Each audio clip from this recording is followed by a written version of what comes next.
நாம் எந்த குணத்தை அதிகமாகின்றோமோ அதன் உணர்வின் கணக்கின் பிரகாரம் இந்த உயிர் அந்த உணர்வை அது கொடான உடலுக்கு அழைத்து சென்று அந்த உணர்வின் சக்தியாக அது வளர்க்கும். இது குரு இல்லாது இந்த உணர்வுகளை நாம் அறிய முடியாது. அவர் கண்ட அந்த பிண்டத்தின் உணர்வின் தன்மையை தன்னுள் அடக்கி உணர்வின் இயக்கத்தை அறிந்தவர் குரு.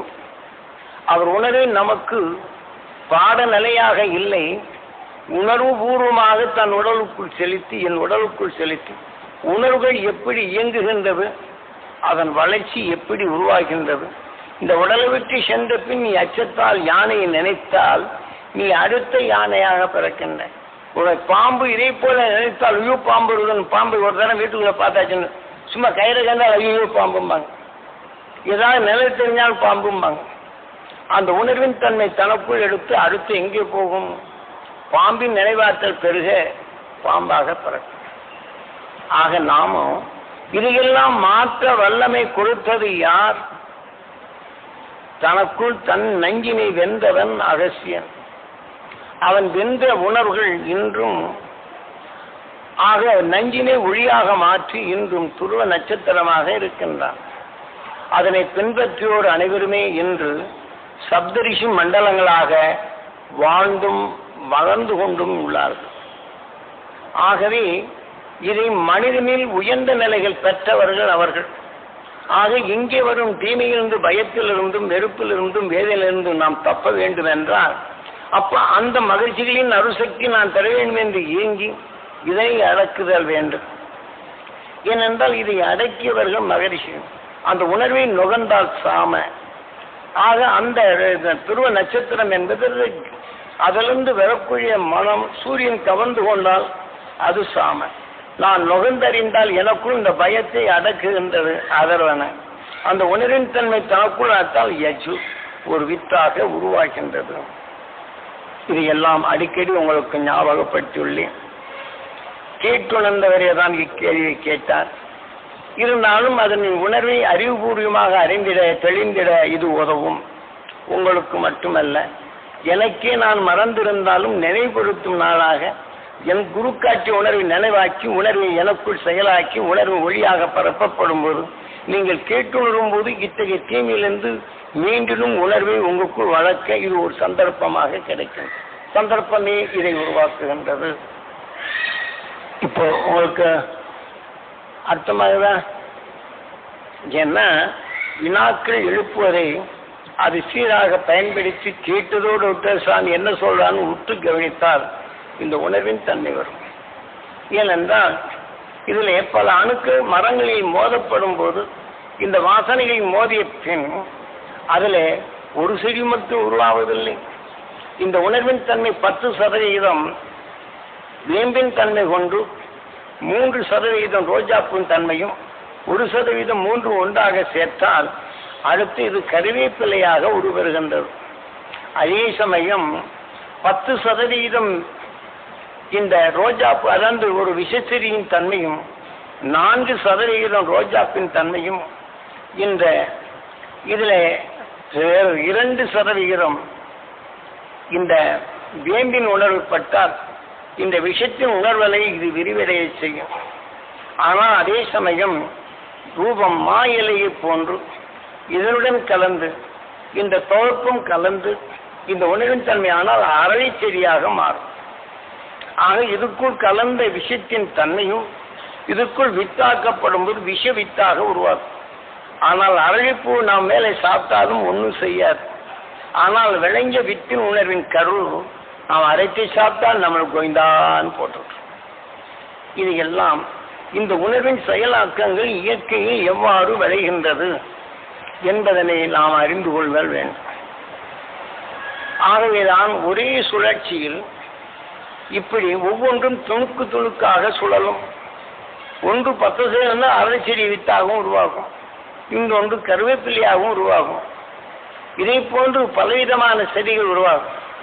இதுவும் உருவாகி இந்த அணுக்களின் விரிவாக வித்தானாலும் மேலே மண்ணுக்குள் பதியவில்லை என்றால் இந்த மணலின் தரம் மாறும்.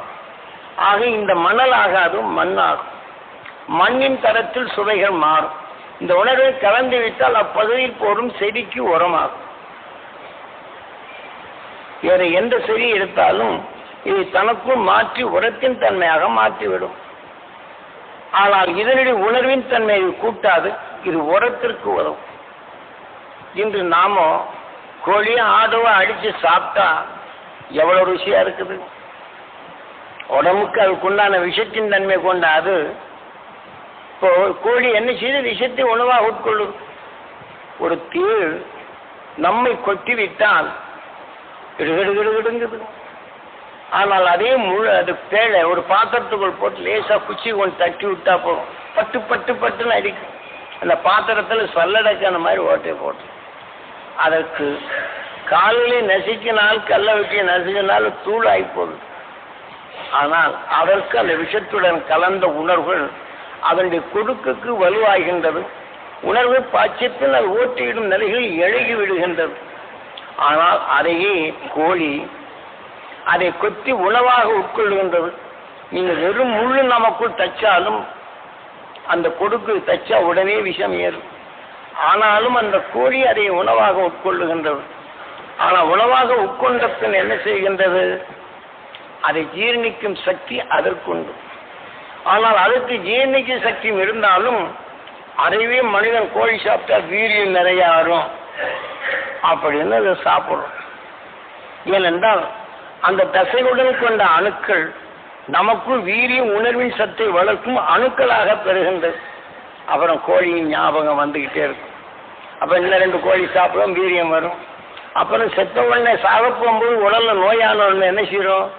கோழி இருந்தா பரவாயில்ல அப்படின்னு எனக்கு சாப்பிட முடியாது, கோழி ஞாபகம் வரும்.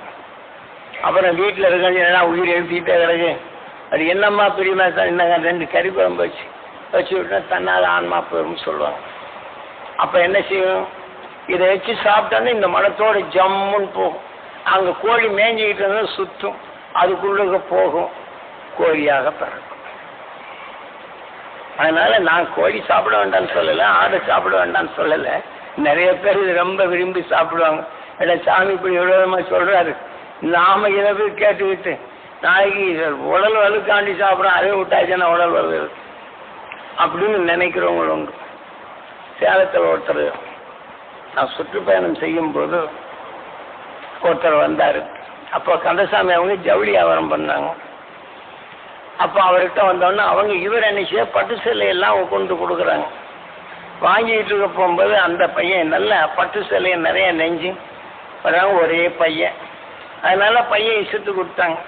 அவர் தண்ணி போடுறது, அடுத்தாப்புல என்ன செய்யறது, சீட்டாட போடுறது, காசை வாங்கினா 3/4 வயசு செலவிட்டு வீட்டுக்கு வந்தா மருமக மேல நீ மருமகள் பையனை நீ அடக்க தெரியல அப்படிங்கிற போடுற. அப்பதாண்டா உனக்கு 2 கிடைக்கணும் உதைக்க சொல்றது. யாரும் மருமகளை சம்சாரத்துல உதைடாங்கிறது. பிள்ளைங்க என்ன போட்டு சொத்துன்னு உதைப்பாங்க. இது அவனுடைய குணம். இவன் வீட்டு வரும்போது அவங்க அப்பாவும் வந்தார். வந்தோடனே சாமி இவன் பாருங்க ஒரே பையனுங்க, சொத்து இவ்வளவு இருக்குது, வாங்கி நிறைய சாப்பிட்றானுங்க, எங்கெங்க கொண்டு இறைக்கிறாங்க, வீட்டில் எங்களை வந்து உதைக்க வர்றாங்க. கேட்டான் நீ ஏதாவது ஒரு வழி கொடுங்களேன் அப்படின்னு. நடந்த நிகழ்ச்சிங்க. சரி நீ இந்த மாதிரி செய்யான்னு சொல்லி போட்டோம். நாங்கள் உபதேசிக்கிற மாதிரி வந்திருந்தேன். கேட்டுக்கிட்டே இருந்தார். கேட்டுட்டு இருந்தாரு நீ என்னென்ன மாதிரி ஆகுற, நீ குடிச்சு போட்டு ஆடுற, அடுத்து அப்படி ஒரு குடிகாரம் இருந்தான்னா இந்த உடல் விட்டு போனோன்னு இந்த ஆன்மா குடிகாரம் உடல்ல போய் இன்னும் கொஞ்சம் குடிறான்னு சொல்லும். அவன் செய்ய தவறெல்லாம் இங்கே செய்ய சொல்லும். அப்புறம் பேயாக போகும். அப்புறம் கடைசியில் என்ன செய்யும்? அடுத்து அப்படி மந்திரக்காரன் இந்த கறியும் மீனும் வச்சு அப்படின்னு மந்திரத்தை சொன்னாலும் அவங்க வெளியும் போய் எல்லா பக்கத்திலும் ஆட்டி படைக்காதா இருக்கு. அதனால நீ இதை விட்டுறாதப்ப நீ சாப்பிடுங்க. நான் இனிமேல் சாப்பிட மாட்டேங்க. இல்லை நீ அரிசியும் சாப்பிட்டா ஆகணும்னு. ஏன்னா மந்திரவாதி கையில் போய் எத்தனை அற்புதங்கள் நீ பார்க்கலாம் அப்படின்னு. அவர் என்ன செய்யறாரு? என்ன ஆச்சரியத்தில் இந்த உணர்வுகள் அது சொல்ல சொல்ல பதிவான பிற்பாடு அவர் என்ன செய்தாரு? போன உடனே அவங்க வீட்டில் தினம் கறி வந்து காலையில் ஒரு மீனோ கறியோ இருக்கும், மத்தியானம் ஒரு இருக்கும், ராத்திரிக்கு 3 நேரமும் அதானுங்க கறி தானுங்க வேலை. 3 விதமான நிலைகள். அப்புறம் அங்கேருந்து முதல்ல அவங்க அப்பா இவனை எப்படி திருத்தினா பரவாயில்லன்னாரு. அப்புறம் இங்கே எந்த ஒன்று என்ன செய்தாரு? நான் இனி கறி சாப்பிட மாட்டேன் அப்படின்ட்டார். கறி சாப்பிட மாட்டேன்னு சொன்ன உடனே அவங்க வீட்டில் எழுதி உடம்பு கெட்டு போட்ட நீ அலைச்சிருக்கு 2 கறி சாப்பிட்றாங்கிறாங்க.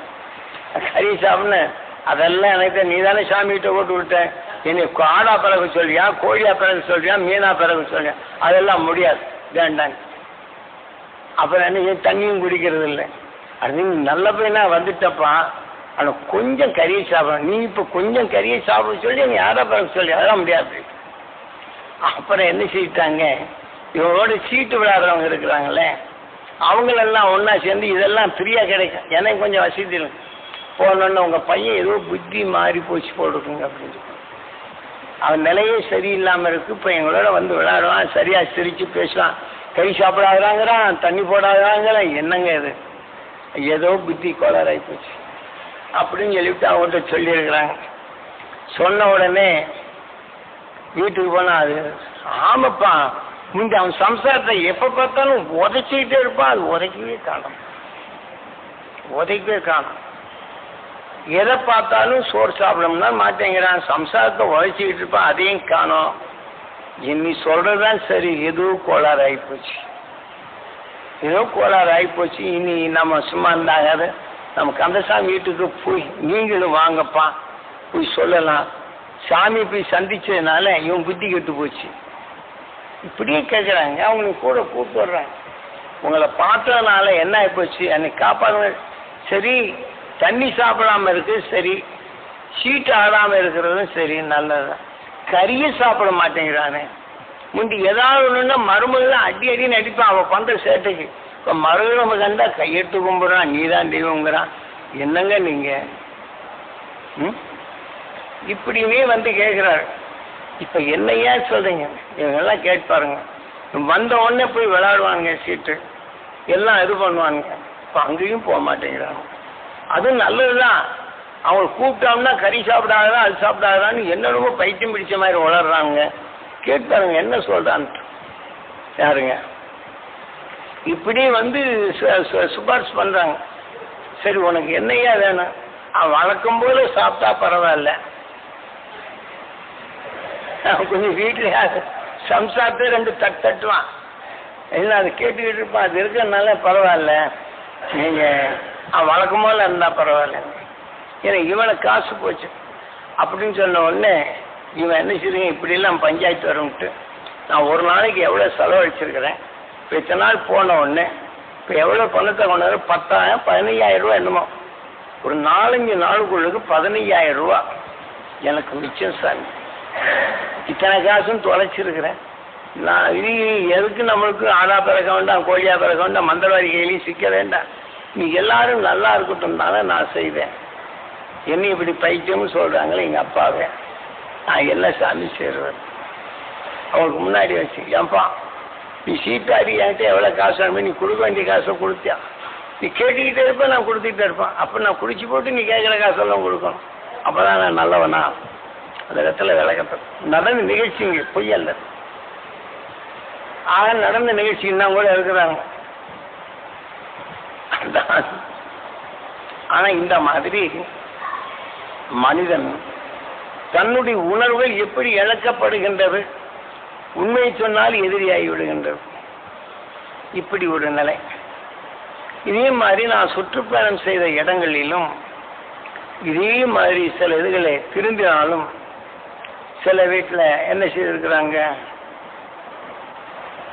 அந்த காலையில் 5:30 மணிக்கு எந்திரிச்ச உடனே பொம்பளைங்க அந்த துருவ மகிழ்ச்சின்னு அசக்தி நான் பெறணும், என்னோட முழுது போனீங்க, என் ஜீவாத்மா பெறணும், என் கணவருக்கு துருவ மகிழ்ச்சின்னு அசக்தி பெறணும், அவர் ஜீவாத்மா பெறணும், அவர் ஜீவ அணுக்கள் பெறணும், அவருடைய பார்வை எனக்கு என்றுமே நல்லதா இருக்குன்னு சொல்லிக்கிட்டே இருக்குல்லங்க. பக்கத்து வீட்டுக்காரங்க பார்த்துக்கிட்டு இருக்கேன். பக்கத்து வீட்டுக்காரங்க அங்கே போன உடனே என்னங்க உங்கள் மருமக கொஞ்சம் புத்தி கோளாறு போடுறக்க, உங்கள் மருமக புத்தி கோளாறு, உங்கள் பையனும் அதே மாதிரி சொல்ல ஆரம்பிச்சான்னு 2 பேருக்கும் பைத்தியம் பிடிச்சிருச்சு போடும். நடந்த நிகழ்ச்சி. அப்போ அவருடைய ஆசை எனக்கு என்றுமே உறுதுணையாக இருக்கணும், எங்கள் அம்மா அப்பாவுங்க மகிழ்ச்சின்னு அசக்தி பெறணும். ஏன்னா மருமகள் இங்கே வந்தாச்சுன்னா, அங்கே போனால் தாய், இங்கே வந்தால் மருமகள், அப்போ இங்கே ஒரு தாய் ஆகும்.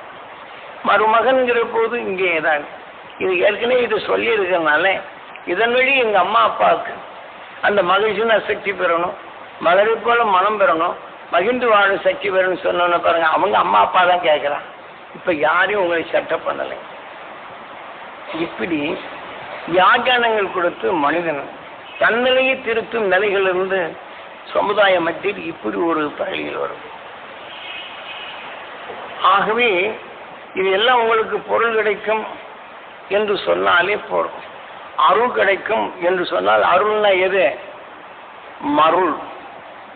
இப்ப சாமி மேல போய் நான் எடுத்து தேங்காய் பழத்தை கொடுத்தேன், அர்ச்சனை பண்ணேன், அதெல்லாம் பண்ணேங்கிற வகையில் வந்த உடனே கஷ்டமாகி போச்சு. நினைச்சு முருகா என்னை ஏண்டா இப்படி எல்லாம் சோதிக்கிறேன் அப்படின்னு இந்த உணர்வுகள் எடுத்து படும்போது, அந்த உணர்ச்சி வசப்பட்டு தான் எடுக்கும்போது இதே பக்தி கொண்ட ஒரு ஆன்மா இறந்திருந்தால் அந்த உணர்வு இந்த உடலுக்குள்ள வந்துடும். ஆனா முருகன் வந்துட்டேன்டா உன் நோயெல்லாம் சொல்லிடான்னு பார்க்கலாம் கோயில்கள் அருள் ஆடுவது, அது உடனே நல்லாய் போகும் அப்படின்னு சொன்னோம்னா இந்த உணர்வுகள் தோண்டப்படும் போது அது மருளை அருள் என்று சொல்லி. அருள் என்பது தனக்குள் அறியாமை நீக்கும் இருளை போக்கிடும் அருள் ஒளிதான் அருள். ஆக தனக்குள் வரும் தீமைகளை அகற்றி மனபலமும் மனவளமும் கொடுத்து அருள் ஒளி தான் சிந்தித்து செயல்படும் மன வலிமை பெறுவதுதான் அருள் ஒளி என்பது. அதுதான் அருள். ஆக தனக்குள் இருளை அகற்றிடும் ஆற்றல் பெறுவதுதான் அருள். இதை யார் பெறுகின்றார்கள்? நான் இருந்து வந்தவொடனே பூம்பா பண்ணி ஏதாவது ஒரு கையில பொருளை கொடுத்தாச்சுன்னா உடனே என்ன செய்யறாங்க? பெரிய மகான் என்று என்னை மகான் என்று போட்டுகின்றார். உன்னை நீ நம்பு, உன் அன்னைதான் கடவுள், உன்னை உருவாக்கியது அவங்களே, தெய்வமாக காப்பாற்றியவர் அவர்களே, குருவாக இருந்து சொன்னவர் அவர்களே, அவருடைய உணர்வுகள் உங்கள் உடலாகின்றது, அவருடைய நினைவாற்றல் எதுவோ அதெல்லாம் அலைகளாக இருக்கின்றது, அதே உணர்வு உங்களுக்குள் பதிவாக இருக்கின்றது. அவர் எப்போதும் அவர்கள் எப்படி நாம் நல்லா இருக்க வேண்டும் என்று எண்ணினார்களோ, அம்மா அப்பா இருந்தாலும் மகிழ்ச்சியான சக்தியை நான் பெற வேண்டும் என்றால் அதன் வலிமை கொண்டு மகிழ்ச்சியான சக்தியை பெற முடியும் என்று சொன்னால் இத்தனை பேர் கசப்பா இருக்கும். இது என்னது? அம்மா அப்பா நம்மளு அவங்க அருளை வச்சுக்கிட்டு நான் இதை பெறுறதா? நீங்க இப்படி சொல்றீங்க, அம்மா அப்பா நீங்க வணங்க சொல்றீங்க, ஒரு கண்ணில் வெண்ணையும் ஒரு கண்ணில் சுண்ணாம்பு வச்சுக்கிட்டு இருக்கிறாங்க, எங்க அம்மாவை நீங்க வணங்க சொல்றீங்களே, அதெல்லாம் பிசாசுங்க. நீங்க என்னமோ தெரியாம சொல்றீங்க, எனக்கு சொல்றாங்க. ஆக அது ஒரு கல்ல வெண்ணெய் வச்சு ரந்தூர் தாய் குடும்பத்தில் இருக்கப்படும்போது என்ன எண்ணுது? தாயுடைய ஒரு நல்லவன் இருந்தால் எப்படியும் பழிச்சுக்கிடுவான். ஒருத்தன் தன்னை சிந்தனை இல்லாம இருந்தான்னா அவனுக்கு அணுகி இதான் இந்த மாதிரி செய்தான், அவன் எப்படி இருக்கிறான், நீ இந்த மாதிரி ரன்ட்டு அவனுக்கு 1 ரூபா கொடுத்த நீ 2 ரூபா கொடுத்து எப்படியா நீ நல்லவனானா போரும்பா அப்படின்னு அது சொல்றப்பார். நான் உழைச்சு கொண்டு கொடுக்குறேன், எனக்கு 1 ரூபா கொடுக்குது. அவர் சொல்லலைனாலும் நண்பர்கள் பாரு அவங்க அம்மாவுக்கு இந்த மாதிரி அவனுக்கு நீ உழைச்சி கொடுக்குற 1 ரூபாவை கொடுக்குது, அவனுக்கு பாரு 2 ரூபா கொடுக்கும் அப்படின்னு சொன்னா போறோம். இப்ப 4 தரம் சொல்லியாச்சுன்னா கொடுக்கும்போது எனக்கு 2 ரூபா கொடுங்க, அட 2 ரூபா இருக்கட்டும்பா அப்புறம் வேணா வாங்கி போதும்.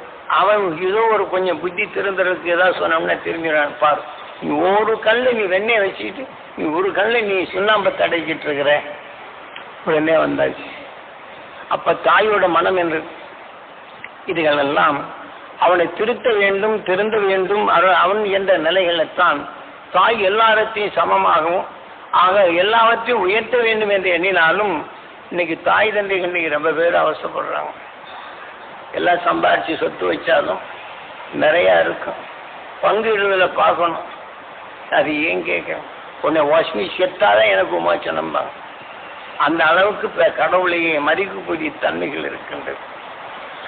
ஆக இதை போன்று மனித உடலுக்குள் நாம் செயல்படுத்தவில்லை, சந்தர்ப்பங்கள் நமக்குள் உருவாகின்றது. இப்ப உதாரணமாக புலி படுத்திருக்கிறது என்றால் நீ ஒன்றும் செய்யாம அதை பார்க்காம நீ போய்கிட்டே இரு, புலி ஒன்றை உங்கள் ஒன்றும் செய்யாது. இப்ப உதாரணமாக காக்காயை நீங்க உற்று பாருங்க, விசுக்குன்னு தவிப்போம். நீங்க காக்காயை பார்க்காம வேடிக்கை பார்த்துக்கிட்டே இருங்க, பக்கத்துல வரும், அது பக்கத்துல வந்துகிட்டே இருக்கும். அதை பார்க்க போகும்போது நீங்க மனசுல நினைச்சுங்க அதுக்கு 2 ஏதாவது கொடுக்கலாமே நினைச்சிட்டு இருங்க. அதை நினைச்சுக்கிட்டு அந்த அப்படி மெதுவா பாருங்க, அது மாதிரி கொஞ்சம் போகும், மறுபடியும் வரும், கீழ்தல் வரும், இதெல்லாம் பண்ணும், அது எடுக்கும்.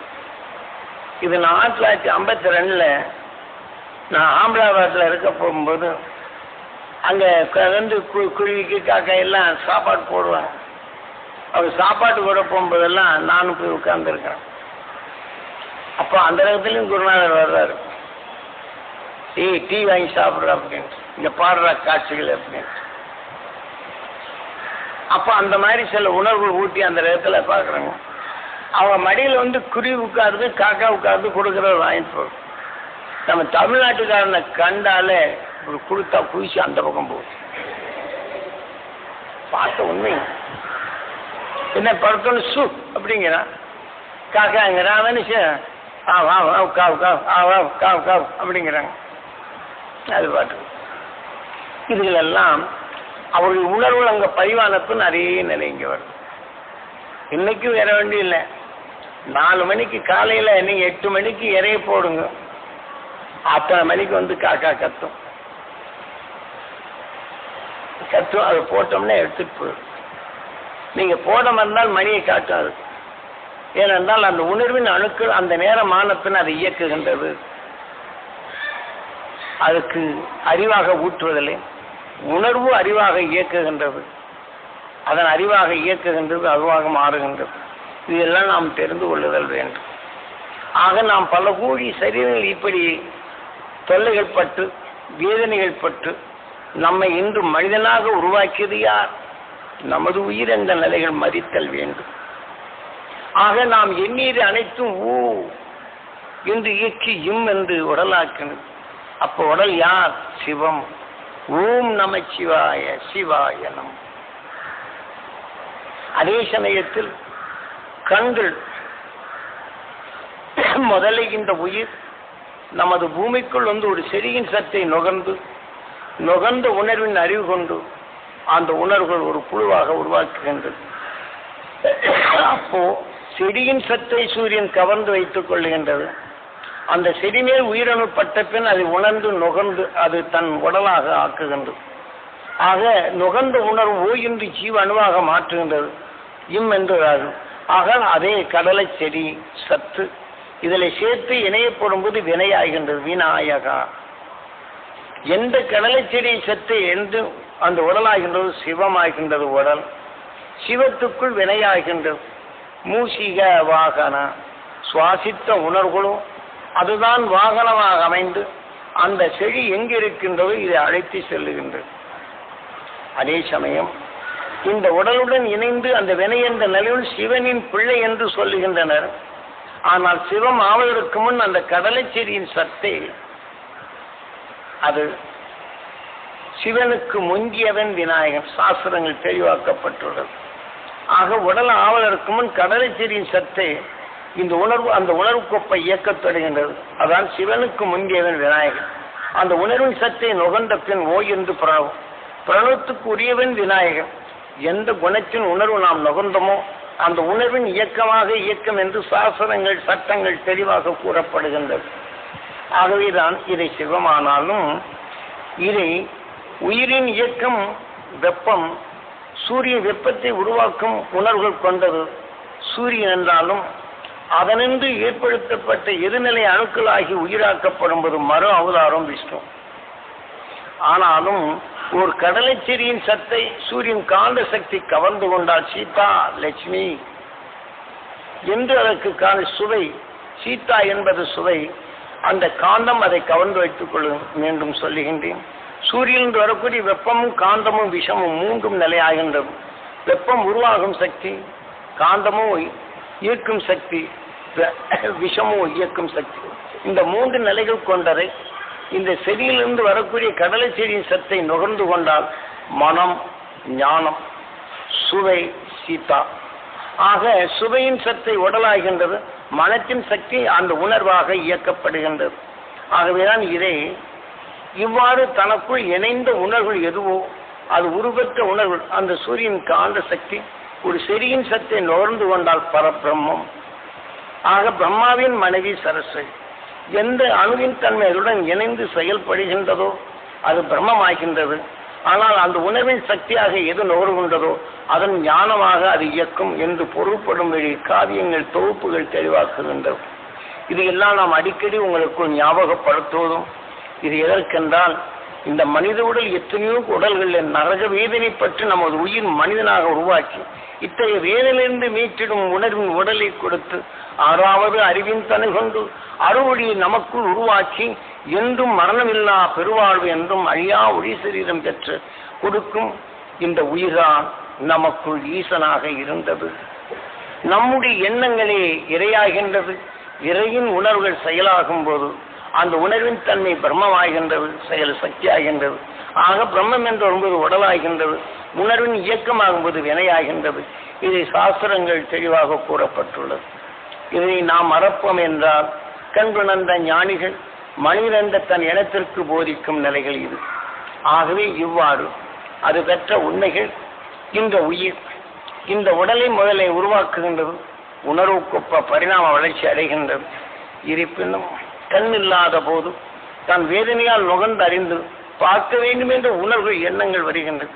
அதனால்தான் சூரியனிலிருந்து வரக்கூடிய வெப்பம் காந்தம் ஒரு செடியின் சத்தை நுகர்ந்து கொண்டால் சீதா லட்சுமி ஆக அதை சுவையை வளர்க்கும் சக்தி.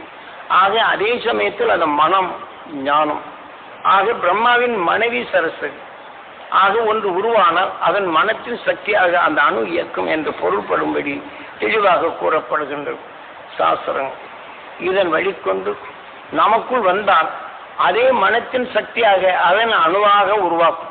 ஒரு உயிரணு நுகர்மை என்றால் அந்த உணர்வின் அணுவாக உருவாக்கி அதன் உணர்வின் தசையாக சரீரமாக்கி அந்த உணர்வின் மனத்தின் ஞானமாகும், அது சுவையின் சத்தாக தன் உடலையாக்கும் என்ற நிலையை தெளிவாக்கப்படுகின்றது. மீண்டும் மீண்டும் உங்களுக்கு ஞாபகப்படுத்துவது இதுதான். ஆகவே இதன் வழிபட்டாலும் நாராயணன் மறு அவதாரம் விஷ்ணு என்ற நிலையில் சூரியன் எவ்வாறு மற்ற உணர்வின் அணுக்களை எடுத்து மற்றது அணுக்களை பெருக்கும், அது வளர்க்கும், தன் இனத்தை பெருக்குகின்றதோ இதே போல உயிர் தனக்குள் நுகர்ந்த விஷ்ணு தான் அணுவாக மாற்றி அந்த உணர்வின் செயலாக்கங்களாக அது உருவரும். என்றாலும் இந்த சீதா என்ற உணர்வு நாராயணன் மூன்றாவது அவதாரம் என்ற நிலை வரப்படும் போது இந்த சத்தின் தன்மை வரும்போது சீதா லட்சுமியாக மாறுகின்றது. சூரியனோ லட்சுமி நாராயணா சாத காந்தத்தின் நிலை கொண்டு அது சூரியனாக விளைந்தது. அதே போல இந்த வளர்ச்சியின் தன்மை பெற்று எதனின் சத்தை கவர்ந்து கொண்டு சீதா லட்சுமியாக மாறினாலும் எந்த சூழலோ தனக்குள் அந்த உணர்வின் எண்ணங்களை வளர்க்கும். தான் சீதா ராமா அந்த எண்ணங்கள் கொண்டு தன் உணர்வின் செயலாக அது வளர்க்கும் என்பதற்காக நாராயணன் திரேதா யுகத்தில் சீதா ராமனாக பிறக்கின்றான். சரீரம் திரேதா என்பது சரீரம். இந்த யுகத்துக்குள் அந்த உணர்வின் எண்ணங்களாக தோற்றுவிக்கிறான் என்ற பொருட்படுமதி செய்கின்றான். ஆனால் கண்ணில்லாத போது ஏற்கனவே உங்களுக்கு பல முறை சொல்லியுள்ளேன், மீண்டும் ஞாபகப்பட்டேன். பல கோணங்களில் பல நிலைகளில் அது உணர்வுகள் எப்படி இயக்குகிறது என்ற நிலை தெளிவாக்கும் முகமாகத்தான் இது அறிவாக்க உங்களுக்குள் பதிவு செய்கின்றேன். ஆகவே இதன் வழிப்படி இன்று பார்க்க வேண்டும் என்ற உணர்வினை அது எண்ணி அந்த துவாரகா இந்த உடலுக்குள் தான் உணர்வின் தன்மையை ஒளியை இயங்கி இந்த உணர்வின் தன்மை உயிருடன் இயங்கி உணர்வின் அழிவின் கருவாக கண்ணாக உருவாகின்றன. துவாரகா யுகத்தில் நாராயணன் வாசுதேவன் சுவாசித்த உணர்வான உயிர் தேவகி என்ற எண்ணத்தால் ரெண்டும் இணைந்ததனால் வாசுதேவனுக்கும் தேவிக்கும் உடலான சிறைச்சாலைக்குள் கண்ணன் பிறந்தான். ஆக இருளை நீக்க கம்சனை வெல்ல ஆக தனக்குள் அந்த உணர்வின் சக்தி பெறப்படும் போது அந்த உணர்வின் எண்ணத்தால் அது தனக்குள் கண்களாக உருவானது. பின் அந்த உணர்வில் பார்க்கப்படும் போதுதான் கூர்மை எதை உற்று பார்த்தால் வலிமை சேர்க்கின்றதோ அதன்படி கூர்மை அவதாரமாக வலுவை பெறுகின்றது.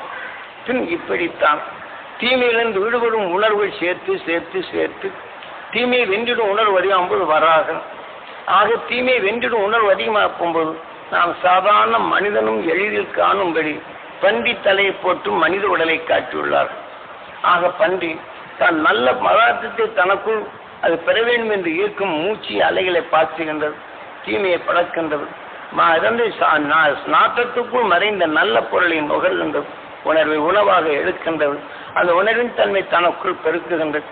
ஆக ஒரு அழுக்கு தண்ணியில் நல்ல தண்ணி ஊற்ற ஊற்ற என்னாகும்? அழுக்கு தண்ணி குறையும்.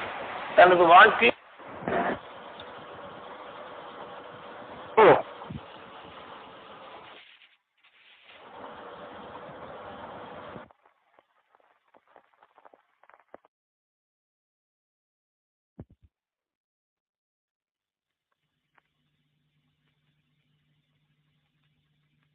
எது ஒவ்வொரு சரீரத்தும் காத்துக்கொண்ட எண்ணங்கள் தான் கடவுளாக நின்று அதை எதை கூர்மையாக பார்த்ததோ அதனிருந்து விடுபடும் உணர்வின் வலிமையை தனக்குள் எடுத்து இப்படி மனிதனின் உடலை பெறச் செய்தது. நாம் பரசுராம். நாம் உணவாக உட்கொள்ளும் உணவுக்குள் மறைந்து வரும் நஞ்சினை மலமாக மாற்றிவிட்டு ஆக உடலில் இந்த 6வது அறிவு கொண்டு நஞ்சினை உற்று நோக்கினால் அதை அகற்றிவிட்டு தனக்குள் சுகமிக்க நிலை உணவை உண்டாக்கும் அந்த எண்ணங்களை முதலில் சீதாராம், இப்போது பரசுராம். ஆக சமப்படுத்தும் உணர்வின் தன்மை அங்கே விளைகின்றது. பின் பலராம், பலருடைய கஷ்ட நஷ்டங்களை நுகர்கின்றோம். அந்த உணர்வின் எண்ணங்கள் தோற்றுவிக்கின்றன. அனைத்து எண்ணங்கள் நமக்குள் உண்டு. ஆகவே இதை நரசிம்மா தீமையின் உணர்வுகள் எப்படி வராகன் தீமையை அகற்றிவிட்டு நல்ல உணர்வை எடுத்ததோ இதை போல தீமையை அகற்றின உணர்வை நாம் நகர்ந்து அதை சமப்படுத்தல் வேண்டும். ராம் பரசுராம் பலராம். இருப்பினும் அந்த சமப்படுத்தும் நிலைகள் கொண்டு அசுத்தப்படுத்தும் அசுர உணர்வுகளை நரசிம்மா அதை அகற்றிடல் வேண்டும். ஆகவே பல எண்ணங்கள் கொண்டு போர் நோயாளியை நாம் பார்க்கின்றோம். அவனை பார்த்த பின் அடடா பாசத்தால் பந்தால் ஞானத்தால் அவனுக்கு இப்படி ஆய்ப்போச்சு என்று எண்ணும்போது அந்த உணர்வின் நுகர்ந்தால் ஓம் நமச்சிவாய அது அந்த உணர்வின் தன்மை தனக்குள் வினையாகின்றது. அந்த வினைக்கு நாயகனாக இயக்கத் தொடங்கி விடுகின்றது. பின் அதே நினைவாயினால் அது கணங்களுக்கு அறிவறியாகி விடுகின்றது. மனித உடலுக்குள் நோயாக உருவாக்கி மனிதன் சிந்தனை இழக்கச் செய்கின்றது. இதை போன்ற நிலைகளிலிருந்து நாம் உருவர வேண்டும். அதை நாம் எவ்வாறு பெற வேண்டும் என்பதனை உணர்த்துவதற்குத்தான் இன்று நமக்கெல்லாம் அருண் ஞானி கொடுத்த அருண் சக்தி. இந்த நரசிம்மா எப்போது நோயாளியை நாம் பார்க்கின்றோமோ கேட்டறிந்து உதவி செய்கின்றோமோ அந்த நோயின் உணர்வு நமக்குள் அணுக்களாக மாறி உருவாகாதபடி தடுத்த இதை வென்ற அருள் மகிழ்ச்சியின் உணர்வை நாம் நுகர்தல் வேண்டும். அதை நுகர்ந்து தனக்குள் அந்த உணர்வு சக்தியை வளர்த்து கொண்டால் நமக்குள் தீமைகளை அகற்றும் அருள் ஞானியின் உணர்வு நமக்குள் வளர்ச்சி அடைந்து அது ஒவ்வொரு நாளும் அந்த அருளின் நினைவாக அது தனக்குள் உருவாக்கி உடலை விட்டு சென்ற பின் மரணமில்லா பெருவாழ்வு என்றும் அழியா ஒளி சரீரம் என்றும் ஆக அகன்ற உலகில் நாம் எங்கு வேண்டும் நான் நஞ்சை வென்று உணர்வை ஒளியாக மாற்றும் திறன் பெறுதல் வேண்டும் என்பதனை உணர்த்துவதற்குத்தான் நாம் எல்லாம் சாதாரண மக்களும் எளிதில் கண்டுணர்ந்து அருளை தனக்குள் பெருக்கி இருளை அகற்றும் ஆற்றலை பெருக்கி இந்த மனிதனின் வாழ்க்கையிலிருந்து மெய்ப்பொருளை காண வேண்டும் என்பதற்குத்தான் ஆதிமூலம் என்ற உயிரை வைத்து நாம் பல கோடி சரீரங்களை சேர்த்துக்கொண்ட வினைகளுக்கெல்லாம் நாயகனாக மனித உடல் விநாயகா மூசிக வாகனா நாம் சுவாசித்த உணர்வு அந்தந்த வாழ்க்கையை அமைத்து அந்தந்த வாழ்க்கையில் நான் நுகர்ந்த குணங்கள் எது ஒக்கணங்களுக்கு அதிபதியாகி பல சரீரங்களுடைய நிலைகள் மாறி இன்று பல கோடி சரீரங்களை வென்றிடும் கணங்களுக்கு அதிபதியாக 6வது அறிவாக அமைந்தது. முன் சேர்த்துக்கொண்ட வினைகளுக்கெல்லாம் நாயகனாக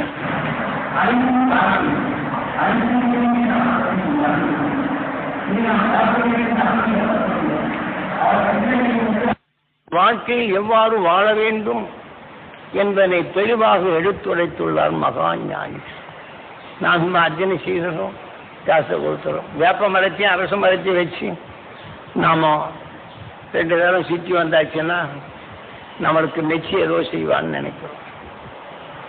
ஆக நாம் வாழ்க்கையில் கசந்தோரை உற்று பார்க்கும்போது அந்த கசந்த வாழ்க்கை நமக்குள் மாறி அந்த கசந்த வாழ்க்கை நமக்குள் தாயாக வளர தொடங்கிவிடும். கோபப்பட்டோரை நாம் பார்த்தால் அந்த கோபத்தின் உணர்வு மாறி நமக்குள் கொடூர கோபம் கொள்வோனாக மாறுகின்றது. இப்படித்தான் தீமைகள் உள்ள இடங்களில் இந்த தீமையான குணங்களை சுட்டு பொசுக்க அங்கு அக்னி குண்டம் என்று வைக்கப்பட்டுள்ளது. ஆக இந்த குண்டத்திற்கு இந்த பக்கம் வைத்திருக்கும் அரச மரத்தை நாம் சிந்தனை கொண்டு அருள் மகிழ்ச்சி உணர்வை இந்த உண்மை உணர்ந்தவன் மகிழ்ச்சி அந்த துருவ மகிழ்ச்சியின் அசக்தி நான் பெற வேண்டும் ஈஸ்வரா என்று அவனிடம் வேண்டி என் உடலுக்குள் படர வேண்டும், என் ஜீவ ஆன்மா பெற வேண்டும், என் ஜீவ அணுக்கள் பெற வேண்டும் என்று ஏங்கி இந்த உணர்வினை செலுத்துதல் வேண்டும். ஏனென்றால் மனிதன் ஒருவன் தான் அதை செய்ய முடியும். மற்ற உயிரினங்கள் தீமையிலிருந்து விடுபடும் உணர்வை எது வலுவானதோ அதன் நிலை கொள்ளும். மனிதனும் எது வலுவானதோ அதை நுகர்ந்து இந்த சந்தோஷத்தை உருவாக்கி தம் தீமைகளை அடக்கும் வல்லமை பெற்றவன். இதை வல்லமை பெற வேண்டும் என்பதற்குத்தான் விநாயகரை மேற்க பார்க்க வைத்து நாம கிழக்கை பார்க்கும்படி வணங்கும்படி செய்தனர். ஆக ஒரு பக்கம் அரச மரம், ஒரு பக்கம் வேப்ப மரம். அரசு என்பது துருவ மகரிஷி இந்த பிரபஞ்சத்தில் உள்ளதை அரசாக ஆட்சி புரிந்து எதனையுமே அடக்கி ஒளியின் சரீரமாக வாழ்கின்றான், வளர்கின்றான். ஆகவே அதை பின்பற்றி சென்றவர் போல 6வது அறிவு 7வது நிலை பெற்று சப்தரிஷி மண்டலங்களாக வாழ்கின்றார்கள். அதனை பெற செய்வதற்கு நாம் இன்று மேற்க பார்க்க விநாயகரை வைத்து நீர்நிலை இருக்கிற பக்கம் வைத்துள்ளார். நாம் நீர்நிலை இருக்கும் பக்கம் சென்ற பின் மேலழுக்கை போக்க தண்ணீரை விட்டு கழுவுகின்றோம். துணியில் உள்ள அழுக்கை சோப்பு போட்டு துவைக்கின்றோம். ஆனால் நமது வாழ்க்கையில் தீமை என்ற உணர்வின் அழுக்கை நாம் எப்படி துடைப்பது என்பதற்குத்தான் கரையேறி வந்த பின் விநாயகரை உற்று நோக்கி அருள் மகிழ்ச்சியின் நினைவை பதிவாக்கி அவன் பெற்ற அருண்சக்தி நான் பெற வேண்டும், என் உடல் முழுவதும் பரவ வேண்டும், என் ஜீவான்மா பெற வேண்டும், என் உடலுடைய ஜீவ அணுக்கள் பெற வேண்டும் ஈஸ்வரா என்று இந்த உணர்வின் தன்னை தன் உடலுக்குள் செலுத்திவிட்டு தன் அன்னதந்தை எண்ணி அந்த மகிழ்ச்சியின் அசக்தி என் அன்னதந்தை பெற வேண்டும், அவர்கள் அருள் ஆனந்தம் பெற வேண்டும், மலரிப்பலம் மனம் பெற வேண்டும், மகிழ்ந்து வாழும் சக்தி பெற வேண்டும், அவருடைய பார்வை என்றும் என்னை உயர்ந்தவனாக்க வேண்டும், அவ்வழியில் நான் நடக்க வேண்டும் என்ற எண்ணங்களை எண்ணுதல் வேண்டும். அதே சமயத்தில் தனது பாட்டனார் அந்த குல வழியில் தான் நாம் வந்துள்ளோம். இதை காலை துருவ தியானத்தில் அந்த துருவ மகிழ்ச்சியின் அசக்தி நான் பெற வேண்டும், என் உடல் முழுதும் பெற வேண்டும், என் ஜீவ ஆன்மா பெற வேண்டும் என்று இந்த எண்ணத்தை எண்ணி ஏங்கி தன் குலதெய்வமான மூதாதைகள் உடலை விட்டு சென்ற அந்த ஆன்மாக்களை அந்த சப்தரிஷி மண்டலத்துடன் இணைந்து உடல் பெறும் உணர்வுகள் கரைந்து மரணமில்லா பெருவாழ்வு வாழ்ந்து அழியா ஒளி சரீரம் பெற்று பெருவீடு பெருநிலை என்ற நிலை அடைய அந்த அருள வேண்டும் ஈஸ்வரா என்று தன் நிலை கொண்டு அவர் குல வழியில் வந்த மனிதன் உணர்வுகள் அதன் வலுவின் தன்மை கொண்டு எண்ணத்தின் வலுவால் அவர்கள் சப்தரிஷி மண்டலத்துடன் இணைய செய்து உடல் பெறும் உணர்வுகளை கரைத்திடல் வேண்டும். அவ்வாறு எவர் கரைக்கின்றனரோ ஆக அந்த உடல் பெறும் உணர்வு கரைகின்றது. நம்மை காத்தருடைய அருள் வழி நமக்குள் பாதுகாக்கும் உணர்வாக வருகின்றது. இதை பெறச் செய்வதற்குத்தான் அந்த அருஞானிகள் இதனை தெளிவாக்கினார்கள். ஏனென்றால் பலமுறை உங்களுக்குள் சொல்லி உள்ளேன். இது எத்தனை பேர் காலையில் பெரியவங்கள சப்தரிஷி மண்டலத்தில் என்ன சொல்றீங்களோ தெரியல, என்னது அந்தந்த நேரத்தில் மறந்தே போயிடும். அதனால அதையெல்லாம் இல்லாதபடி நாம் இந்த உணர்வின் தன்னை நாம் எடுத்தல் வேண்டும். இப்படி எடுத்துக்கொண்ட பின் நான் அதே காலையில் நாம் எத்தனை பேருடைய பழகினமோ அவருடைய பார்வை நமக்குள் பதிவாக அவருடைய எண்ணங்கள் நமக்குள் பதிவாக உண்டு, அவள் பேசி உணர்வு பூமியிலே பரவி உண்டு. இதனை தொடைத்தல் வேண்டும் என்பதற்காக தான் அந்த அருள் ஞானிகள் காட்டிய அருள் வழிப்படி நாம் எப்படி எண்ண வேண்டும். என் வாழ்க்கையில் நான் யாரையெல்லாம் சந்தித்தனோ அவர்களுக்கெல்லாம் மகிழ்ச்சியின் அருள் உணர்வு படர வேண்டும், அவர்கள் குடும்பம் எல்லாம் நலமாக இருக்க வேண்டும், அவர்கள் தொழிலெல்லாம் வளம் பெற வேண்டும் என்ற உணர்வினை நாம் எண்ணுதல் வேண்டும். ஆக அவர்கள் உணர்வு நமக்குள் இருப்பதனால் அந்த அருளின் தன்மை இங்கே சேர்க்கப்படும் போது தீமைகள் அகற்றும் சக்தி நமக்குள் வளர்கின்றது. ஆகவே காலில் இதை எண்ணுதல் வேண்டும். நாம் தொழில் செய்யும் இடங்களெல்லாம் மகிழ்ச்சியின் சக்தி படர வேண்டும், அருளி படர வேண்டும், அந்த தொழில் சீராக இருக்க வேண்டும், எங்கள் வாடிக்கையால் நலம் பெற வேண்டும், எங்கள் பார்வை அனைத்தும் நலம் பெற வேண்டும் என்று எண்ணினால் நமக்குள் பிறருடைய தீமை உணர்வுகள் நமக்குள் இருந்தாலும் அதை மாற்றி அமைக்கும் சக்தியும் அருளியை நமக்குள் பெருக்கும் சக்தியும் இங்கே கூடுகின்றது. இதை எவரோ ஒருவர் இதை வழிப்படி செய்கின்றமோ இந்த வாழ்க்கையில் வரும் இன்னலை அகற்றும் வல்லமை பெறுகின்றன. அதே சமயத்தில் இந்த உடலை விட்டு சென்றால் அந்த அருள் மகிழ்ச்சியின் அல்வட்டத்தில் வாழும் அந்த அருள் ஒளியை பெறுகின்றனர்.